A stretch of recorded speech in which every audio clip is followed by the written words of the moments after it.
Oi, gente, bom dia. Eu, a presidente do Grêmio, meu vice-presidente, viemos entrevistar o nosso coordenador escolar, o Joás.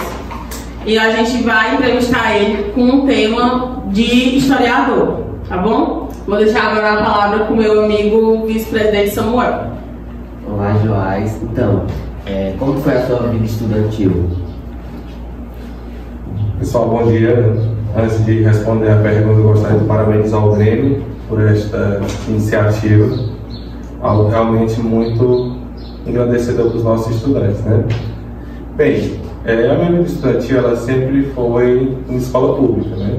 Eu sempre estudei aqui em Araticum, fiz o ensino fundamental no Paulo Furtado e o ensino médio aqui mesmo no Zumbi HC. Estudei os 3 anos aqui na escola e, como eu disse, sempre estudei aqui em Araticum e depois fui estudar em Sobral, né?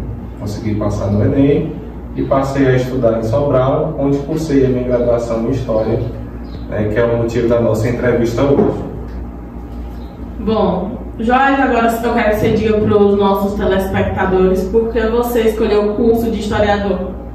Bom, pessoal, assim, eu sempre, na minha vida estudantil, eu sempre fui muito aplicado aos estudos. Eu sempre gostei muito de estudar e gostei muito de ler. Aí vocês podem perguntar aos meus professores, né, para confirmar isso. O Ricardo, inclusive, foi meu professor. Bem, eu escolhi esse tema porque a história sempre foi algo fascinante para mim. Eu sempre gostei, né, da área, tanto da área dos sociais aplicadas, do direito, da história, sempre me chamou a atenção. E na época que eu fui fazer o Enem, uma das possibilidades que tinha no curso era História. Inclusive foi ofertado pelo ProUni, lá na faculdadezinha. Aí eu pensei, é um curso que eu gosto, é um curso que o mercado de trabalho aqui na região onde eu moro, ele é possível, né? A gente sabe que a História ela é direcionada principalmente da licenciatura para o ensino, e eu pensei, é um curso que eu gosto, é uma área que tem possibilidade de eu ter um emprego aqui mesmo onde eu moro, então eu vou fazer, né? A história é muito fascinante e para mim o curso ele veio a calhar, veio aprovar por conta das condições de trabalho. Eu pensei, é um curso que eu vou cursar. Joás, e qual foi a universidade que você cursou em Sobral? Bem, na época, a princípio eu tinha predileção para a URGS ser pública, e a faculdade que eu acabei cursando foi o INTA, porque na época eu fiz o Enem e o INTA, na época, ele aderiu ao ProUni, é o programa Universidade para Todos. E nesse programa ele distribui bolsas integrais, que é a bolsa que a gente não paga nada para estudar, né? Eu acabei passando, sendo contemplado com essa bolsa, aí eu acabei ficando no INTA mesmo, que hoje é o Centro Universitário Unido. Joás, você pode dizer para a gente quais são os desafios do curso? Bem, assim, toda faculdade que você vai fazer, né, os desafios são muitos. Eu creio que o maior desafio, de um modo geral, depois passo para o específico, é você chegar e se adaptar a um novo mundo, a um novo ambiente. O próprio nome da universidade, você vai estar num universo do conhecimento, né? Às vezes a gente está acostumado a vir aqui no ensino médio, né? E quem passa assim que termina o ensino médio tem uma visão ainda muito estudantil aqui da escola pública. Quando você chega na universidade já é um ambiente, já é um universo totalmente diferente. E no curso de História especificamente, eu acredito que um dos maiores desafios que a gente tem, primeiro, é entender as concepções históricas. Quando você chega lá, muito do seu conhecimento que você tinha e das visões que você tinha, né, passa a ser mudado, você passa a ampliar o seu conhecimento, a sua visão de muda, altera demais. E muitas coisas que você tinha no próprio acontecimento histórico, que a gente aprende como verdade no ensino fundamental, no ensino médio, quando você chega lá no ensino superior não é bem assim, né? Tem os desafios próprios do cotidiano, que são os trabalhos, são os desafios mesmo pedagógicos, mas tem também a própria concepção que você tem de mundo que muda, né? E a própria concepção sobre aquilo que é verdade, sobre aquilo que é conhecimento. Então, eu creio que o maior desafio é esse. E o senhor deve ter enfrentado muitos desafios, né? Que é um curso não é muito fácil de... Com certeza. Bom, Joás, e agora eu acho que a maioria da galera quer saber que eu, né, pelo que eu pesquisei, eu vi que historiador não é só ensinar, lecionar em sala. Então você pode meio que dar abrir os olhos, né, da galera que pretende fazer história, historiador. Exatamente, Adriana. É assim, uma coisa que eu até pontuei aqui, que às vezes a gente pensa assim, não, você vai fazer faculdade de história, ela tem que ser professor. Mas não é bem assim, pessoal. A faculdade de história, ela possui dois tipos. Nós temos a licenciatura e nós temos o bacharelado, tá certo? A licenciatura é voltada mesmo para professor. Agora, o bacharelado, que é outra corrente, né, de ensino, nós temos, ela é voltada para um mercado de trabalho mais amplo. Por exemplo, os historiadores, eles são habilitados para trabalhar em museu, né? Eles são os responsáveis até mesmo para produzir materiais para filmes, para produção de televisões. Por exemplo, se você observar aquelas novelas de época, aqueles filmes de época, é necessário que tenha alguém, que tenha um historiador, que prepare, que colete aquelas informações, tá certo? Que trabalhe com essa questão, tá certo? Na pesquisa, certo? E principalmente na preparação de conteúdos, tá certo? Só antes de passar aqui, o historiador, ele não se restringe só ao ensino, é uma função primordial, mas ele tem outros campos de trabalho. E qual seria a função dele, assim, você pode dizer exatamente? Bem, algumas frases famosas que a gente ouve, né? A principal função do historiador é lembrar a sociedade daquilo que ela não pode esquecer. Por exemplo, a gente sabe que a história, por ser uma ciência social, ela não é igual a matemática, né? Uma ciência exata, ela é uma ciência social. E eu creio que a principal função do historiador é justamente fazer isso.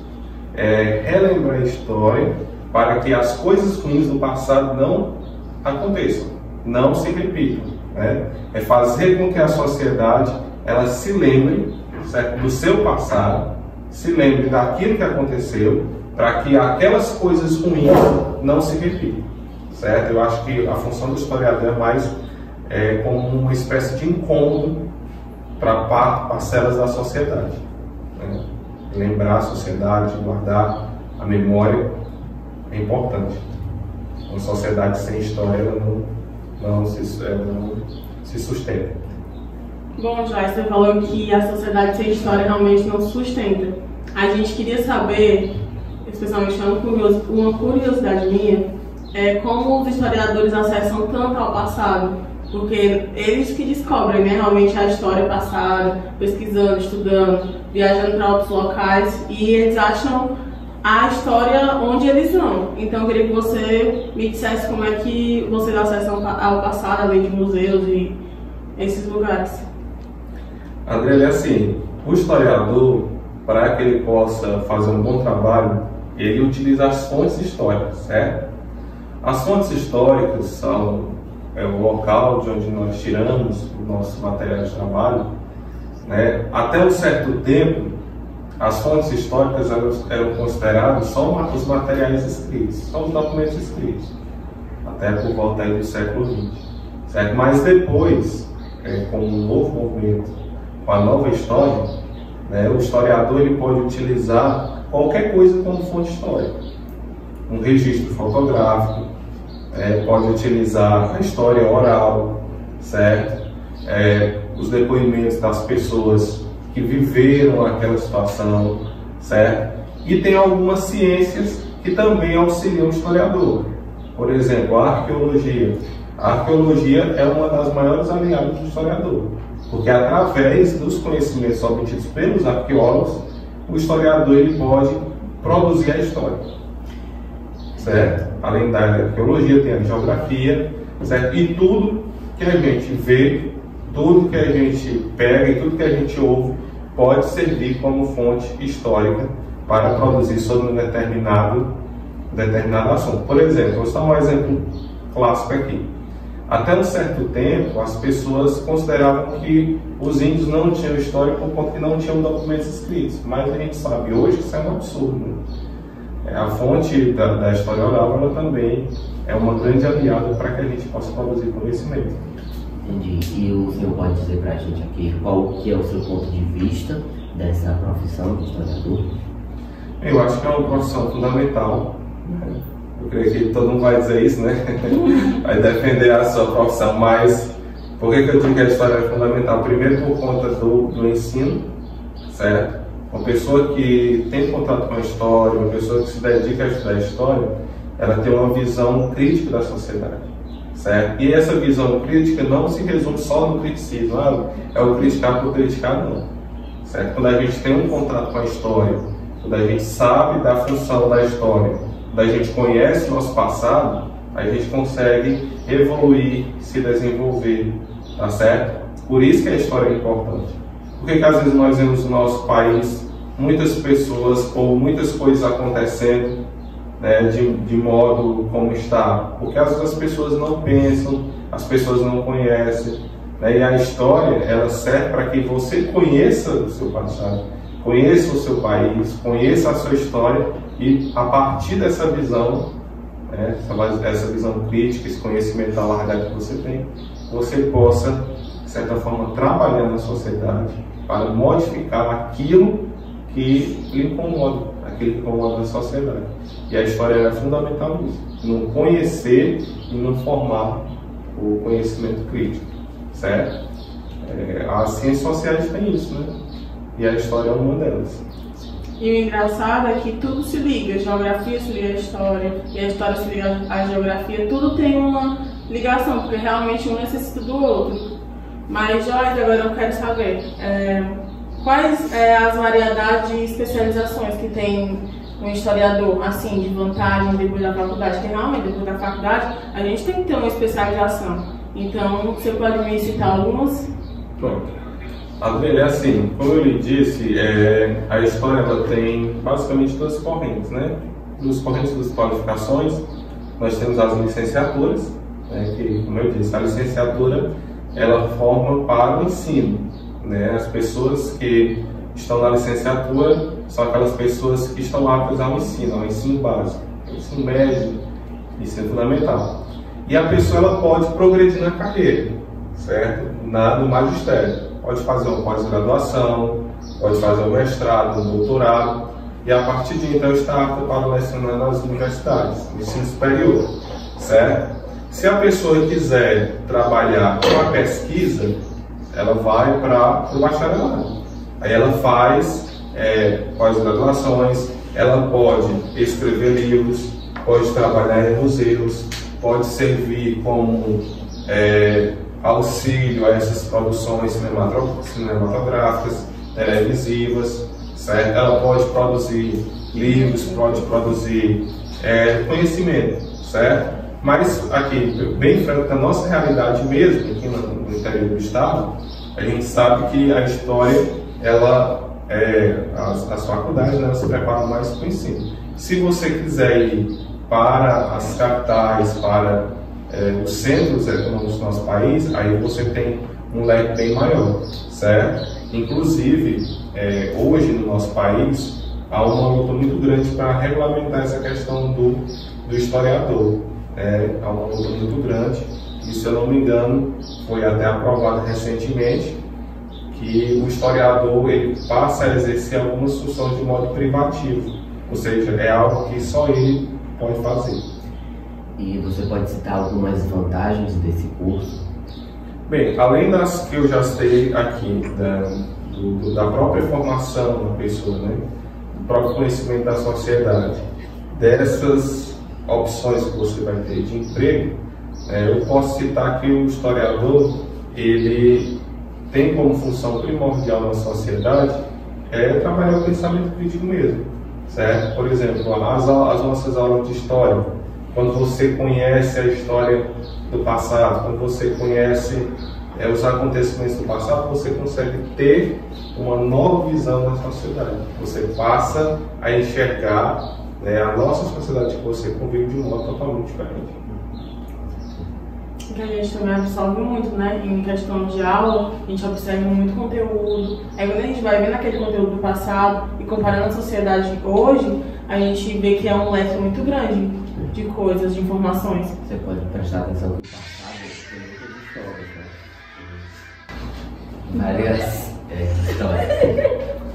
Com certeza, o passado ele é muito rico. Né? Uma das coisas que a gente não pode deixar é o passado ficar no passado. Né?